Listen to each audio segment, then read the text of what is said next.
जय हिंद, राम राम। साथियों डॉक्यूमेंट को लेकर लगातार आप लोग कमेंट कर रहे हैं।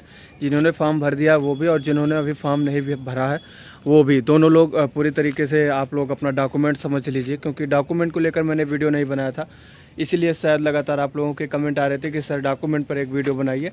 सो मैं डॉक्यूमेंट पर वीडियो लेकर आ गया हूँ। जैसे सभी टॉपिक को क्लियर कर रहा हूँ, वैसे आपके डॉक्यूमेंट वाले टॉपिक को भी आज क्लियर कर दूँ तो छुट्टी मिल जाए इससे भी। चलिए शुरू करता हूँ। आपके डॉक्यूमेंट दो प्रकार के बताऊंगा साथियों। दो प्रकार के डॉक्यूमेंट कहने का मतलब ये है कि एक तो अभी जो आपका एप्लीकेशन फॉर्म भरते समय लग रहा है, और दूसरा वो जब आप भर्ती देखने जाएंगे तब। दो जगह डॉक्यूमेंट लगेगा आपका ना। जब आप यहाँ फॉर्म भरेंगे तब जो डॉक्यूमेंट लगेगा जिसकी वजह से आप फॉर्म भर पाएंगे। क्या वही डॉक्यूमेंट अब आर्मी भर्ती में काम चला देगा या फिर दूसरा बनवाना पड़ेगा, वो समझ लीजिए। तो साथियों बताता हूँ आपके डॉक्यूमेंट। उससे पहले एक रिक्वेस्ट है, हाँ आप लोग target physical academy YouTube channel को ज़रूर सब्सक्राइब कर लीजिए, जो साथी नए हैं या फिर जो इन्होंने सब्सक्राइब नहीं किया है। आप लोगों के जुड़ने का सिलसिला लगातार बढ़ रहा है। जो साथी नए आए हैं, जो साथी नए जुड़े हैं एक दो दिन में, उनका बहुत बहुत स्वागत है। आपको लगातार, आपसे एक वादा है कि आपको लगातार इस पर जो जानकारियाँ मिलेंगी आपकी आर्मी भर्ती से रिलेटेड, वो हमेशा सत्य होंगी। अगर मेरे पास जानकारी नहीं होगी तो मैं बता दूंगा कि इस टॉपिक की जानकारी नहीं है मेरे पास, लेकिन कभी गलत नहीं बताऊंगा, ये आपसे वादा है। तो जो फॉर्म भरते समय आपका डॉक्यूमेंट लग रहा है, सबसे पहले तो फॉर्म भरते समय आपकी एक ईमेल आईडी होनी चाहिए इंपॉर्टेंट, और एक मोबाइल नंबर होना चाहिए जो कि परमानेंट हो। ठीक, ये दो चीज़ें हो गई। ये डॉक्यूमेंट में नहीं आता है। जो डॉक्यूमेंट में आने वाला है वो समझिए, हाई स्कूल की मार्कशीट और आधार कार्ड, फ़ोटो और सिग्नेचर। इतना तो आपका स्कैन करके लगाया जा रहा है। कहने स्कैन करके लगाने का मतलब है कि इतना तो आपका लग ही लग रहा है। फिर से बताता हूँ, हाई स्कूल की मार्कशीट और आपका आधार कार्ड, आपकी एक फ़ोटो और आपकी एक सिग्नेचर, इतना तो लगेगा आपके रजिस्ट्रेशन के समय। फॉर्म भरते समय, जैसे अगर आप टेक्निकल क्लर्क और एनए की भर्ती देख रहे हैं तब आपका 12th भी लगेगा, ये तो आपको ऑलरेडी पता होगा। तो उसी में आप लोग ऐड कर लीजिए कि 10th के बाद 12th भी लगेगा। ठीक है, इतने में मुझे लगता है कि आप लोगों का फॉर्म भर जाएगा। इसके अलावा आपको फॉर्म भरने में और ज़्यादा डॉक्यूमेंट नहीं लगेंगे। अभी जो आपको भर्ती के समय डॉक्यूमेंट लगेगा वो सुनिएगा। उसमें डॉक्यूमेंट की संख्या बहुत है। अगर मान लीजिए बाई चांस कोई एक दो डॉक्यूमेंट मिस्टेक हो जाता है या भूल जाता हूँ तो मैं आपको बाद में बता दूँगा।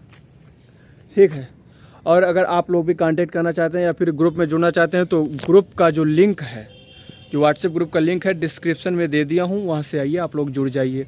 सभी लोग जो आर्मी भर्ती वाले कैंडिडेट हैं, व्हाट्सएप ग्रुप के लिंक पर जाने के लिए आपको डिस्क्रिप्शन जाना है। डिस्क्रिप्शन पर जाने के लिए, जैसे कोई नए साथी होंगे आप लोग अभी तो नहीं जानते होंगे, तो मैं बता दूं, जो इस वीडियो का टाइटल दिख रहा है आपको, जब टाइटल पर क्लिक करेंगे तो वहां पहुंच जाएंगे, अपने आप दिख जाएगा आपको व्हाट्सएप ग्रुप। ठीक, तो जो भर्ती में लेके जाना है वो सुनिए। पहले भर्ती में आपका हाई स्कूल की मार्कशीट होगी। अगर आप ट्रेडमैन 8 पास देख रहे हैं तो 8th की मार्कशीट होगी। ठीक, उसके अलावा जिस क्वालिफ़िकेशन के थ्रू आप फॉर्म भर रहे हैं, जैसे अगर 12th वाली भी लगाए हैं तो 12th की भी मार्कशीट होगी। ये तो हो गई मार्कशीट की बात। मार्कशीट के बाद जो नंबर आता है वो आपका आधार कार्ड होना चाहिए। आधार कार्ड के साथ साथ आपकी 15 कम से कम फ़ोटो होनी चाहिए तत्काल की। और सभी डॉक्यूमेंट की, जितने डॉक्यूमेंट मैं बताऊँगा सभी की फ़ोटो कापी ज़रूर 5-5 लगभग करवा लीजिएगा, क्योंकि जगह जगह फॉर्म भरे जाते हैं उसमें लगती है। आपकी रनिंग निकलने के बाद तो लगनी ही लगनी है, तो इसलिए उसकी फ़ोटो कापी अधिक मात्रा में लेके जाइएगा ताकि आपको वहाँ पे भटकना ना पड़े या फिर प्रॉब्लम ना हो। तो हाई स्कूल की मार्कशीट, इंटर की मार्कशीट, आधार कार्ड, 15 फ़ोटो, जाति होना चाहिए और निवास होना चाहिए। जाति आप अगर ऑनलाइन वाली बनवा रहे हैं वो तो अलग की बात है। अब सरपंच या प्रधान द्वारा जो बनाई जाती है वो सुन लीजिएगा। सरपंच या प्रधान द्वारा आपको जाति बनवाना है, निवास बनवाना है, चरित्र बनवाना है, और एक कुछ मैं भूल रहा हूँ वो भी बताता हूँ, अविवाहित बनवाना है। जी हाँ, फिर से बता दूँ, जाति बनवाना है, निवास बनवाना है, अविवाहित बनवाना है और चरित्र बनवाना है। इतना तो आपको प्रधान के या फिर सरपंच द्वारा बनवा लेना है।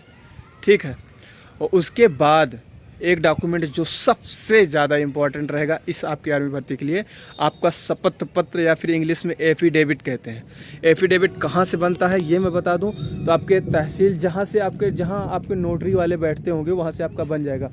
आप तहसील में बनवा सकते हैं, कचहरी में बनवा सकते हैं, या फिर आपके यहाँ विकास भवन होगा तो वहाँ पे बनवा सकते हैं। मतलब जहाँ पे आपको कोई नोटरी करने वाला मिल जाए वहाँ पे आप वाद विवाद जहाँ होता है वहाँ नोटरी ऑलरेडी रहते हैं, तो वहाँ पे आप ये बनवा सकते हैं। एफिडेविट कहते हैं उसको। एफिडेविट का मतलब ये है साथियों, जो एफिडेविट होता है उसका प्रारूप अगर देखना चाहें तो देख सकते हैं, इस तरीके से होता है आपका एफिडेविट। ये आपको मिलेगा कब, मैं आपको बता दूं, जब आपके फॉर्म भर जाएंगे, जब आपके एडमिट कार्ड आएंगे तो एडमिट कार्ड के साथ साथ आपका एफिडेविट का प्रारूप वो लोग देते हैं। उसी में ऑप्शन रहेगा, जैसे जब आप अपना लॉगिन आईडी पासवर्ड डाल के जब आप जॉइन इंडियन आर्मी की ऑफिशियल वेबसाइट पर अपनी आईडी और पासवर्ड डालकर जब ओपन करते हैं तो उसमें पूरा हिस्ट्री दिखाई देता है आपके। एक तरफ रहता है एलिजिबिलिटी होता है, उसके बाद होता है एप्लीकेशन फॉर्म होता है, उसके बाद होता है पासवर्ड होता है, उसके बाद होता है चेंज योर एप्लीकेशन। इस तरीके से बहुत सारे ऑप्शन आते हैं। एडमिट कार्ड होता है, उसी के नीचे वाले में आपका होता है एफिडेविट का ऑप्शन, ठीक है। वहाँ पर जब आप क्लिक करेंगे तो आपको एक पीडीएफ मिलेगा और उसी पीडीएफ के प्रारूप पर आपको जाना है और अपना एफिडेविट बनवा लेना है। वही पीडीएफ का प्रारूप होता है। अगर आपको प्रॉब्लम होती है तो आप कमेंट करिएगा, मैं आपको बता दूंगा कहाँ से कैसे निकलता है, किसी न किसी माध्यम से। और एक बात और फिर से बता देता हूँ, आप लोग व्हाट्सएप ग्रुप से जुड़ जाइए, जिससे कि अब यहाँ यूट्यूब पर तो हर चीज़ हर तरीके से आपकी मदद नहीं हो सकती है। इसलिए जो कुछ पर्सनली बातें होती हैं या फिर जो कुछ इंपॉर्टेंट बताना रहता है वो मैं व्हाट्सएप ग्रुप पर लगातार डाल देता हूँ। अगर आप व्हाट्सएप ग्रुप से जुड़ना चाहते हैं तो लिंक डिस्क्रिप्शन में दे दिया हूँ, वहाँ पे जाइए और व्हाट्सएप ग्रुप से जुड़ जाइए जो साथी अभी तक नहीं जुड़े हैं। उसके बाद अभी बात कर रहा था एफिडेविट की। हाँ साथियों, एफिडेविट के साथ आपको 10 रुपये के स्टाम्प पेपर पर अभी तक तो लगता था। वैसे मेरठ का एडमिट कार्ड आ गया है, मैं पता कर पा रहा हूँ, पता करने की पूरी कोशिश कर रहा हूँ। है साथी लोग, उनसे कांटेक्ट कर रहा हूँ। जैसे हो जाता है मैं आपको बताता हूँ कितने रुपए का एफिडेविट लगता है, वरना आप लोग परेशान न होइए। आपका जो प्रारूप आएगा उसमें लिखा रहेगा ऊपर, वो पूरा इसी तरीके से प्रारूप दिया जाता है जैसे कि वो आपका बना बनाया हो, बस सिर्फ उसमें मोहर साइन करवानी हो। लेकिन ऐसा नहीं रहता है। आपको 10 रुपये के स्टाम्प पेपर पर या फिर जितना भी देंगे, वैसे 10 रुपये का ही देंगे मुझे जहाँ तक लगता है, तो 10 रुपये का स्टाम्प पेपर पर आपको वही पूरा प्रारूप लिखवा के उसके बाद तमाम साइन मुहर वगैरह होती हैं वो ज़रूर करवा लीजिएगा। नोटरी करवाने का मतलब है, उसमें लिखा रहता है कि मतलब आपका नाम, पिता का नाम, माता का नाम, आपका एड्रेस पूरा लिखा रहता है और लिखा रहता है कि आप भारतीय सेना में भर्ती होने जा रहे हैं। आपकी जो पूरी जिम्मेदारी है, रिस्पॉन्सिबिलिटी आपके ऊपर होगी। इससे भारतीय से अगर मान लीजिए आपको कोई इंजरी होती है, कोई प्रॉब्लम होती है भर्ती में, तो उसकी जिम्मेदारी भारतीय सेना की नहीं होगी।